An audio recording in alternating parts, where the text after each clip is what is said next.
I'm Rachel Moore. I'm the branch manager at the New Mendota YMCA. This summer we have our first summer day camp going. It's in its second week and it goes all the way until August 8th. This camp is offered for parents to bring their kids daily from 8 to 4.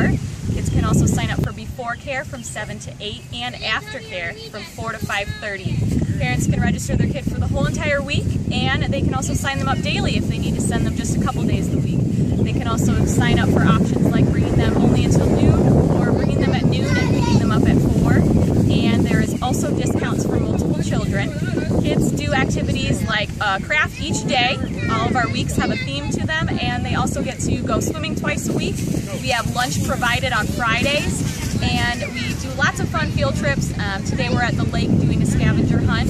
We also plan to take a couple trips to Starved Rock. They go down to the Illinois Valley Y and use the water park.